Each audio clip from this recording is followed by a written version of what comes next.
90 minutes after the drill became stuck, the drilling crew, who had wisely abandoned the tilting rig, watched in amazement from the shore as their 150-foot derrick disappeared into a lake that was less than 10 feet deep. Meanwhile, 1,300 feet below the surface of Lake Peigneur, diamond crystal miners, who had not been alerted to a problem, looked up to see something you should never see in a salt mine.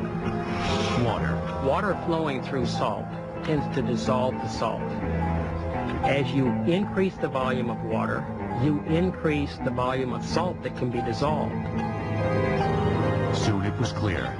Lake Peigneur was draining through the hole bored by the drill bit and into the salt mine. As the 2.5 billion gallons of Lake Peigneur surged into the mine with 10 times the pressure of a fire hydrant, a mighty whirlpool was forming on the surface. Remarkably, thanks to well-rehearsed evacuation drills and the heroics of several miners, all 55 people in the mine managed to get out.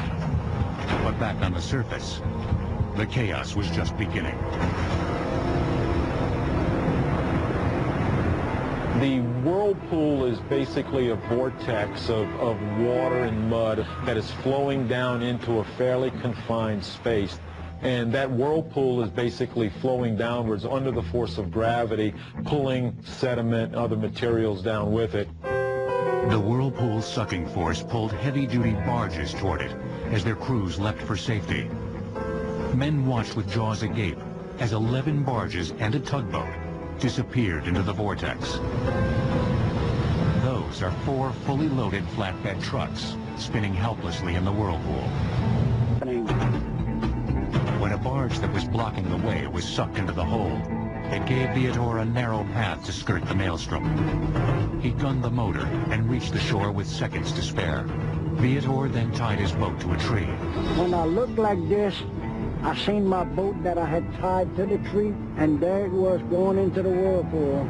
So that's the last thing I've seen, my boat tied up to the tree going into the hole. By that point, the whirlpool was sucking down Jefferson Island itself. Before evening, 65 acres of land, including much of Live Oak Gardens, would end up at the bottom of the mine. 150-year-old trees were snapped in half. There were pecan trees that were 150 feet tall down here in this woods, and to stand there and watch them drop completely out of sight. Yeah. Along the shoreline, along the Live Oak Gardens and the Jefferson Island Mansion, you're basically seeing what are called landslides, where the ground is actually shearing and breaking apart, and gravity's pulling these blocks down into the hole. Look at this over here, look! Look at that going in there. Wow. Look at this! That house that we were standing on, all you see now is a chimney. The house sank about 30 feet. Could things get worse? Yes. Delcom Canal, which normally flowed away from Lake Peigneur and into the Gulf of Mexico, actually reversed direction under the intense sucking power of the whirlpool. As the water rushed into the now nearly empty lakebed, it formed a 150-foot waterfall, the highest ever in Louisiana. But that's the only time the Gulf of Mexico flowed north, basically. So that's a lot of water to fill up that hole. As the water rushed into the mine, its rapid displacement of the underground caverns shot a deafening blast of compressed air, and later, a 400-foot geyser up from the mine shaft. To see something like this, it was terrible, really. I thought it was the end of the world. It took 2 days for the canal's water to fill up the mine and Lake Peigneur. When the water pressure equalized, 9 of the 11 sunk barges popped up like corks in a bathtub.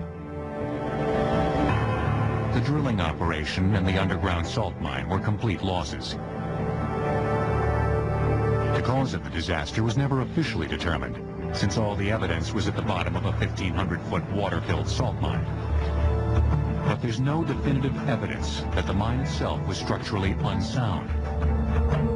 The culprit was most likely a 14-inch wide drill bit. This engineering disaster did have at least one positive effect. It made Lake Peigneur a little more interesting. It's a shallow lake, and now we have part of it that's a deep lake. So it's changed the type of fish that live in the lake, and we catch redfish and saltwater species that were not very prevalent here before. But not everyone is planning a fishing trip to Lake Benure. What I went through and got out of there alive, I don't care for it, really. I prefer buying my fish. It can hardly be said that the Jefferson Island disaster had a happy ending. The loss to livelihoods and cherished property was devastating. Yet the fact that no human beings perished was fortunate indeed. For if there's one lesson to take from this strange engineering disaster, it's that a small mistake can have huge consequences.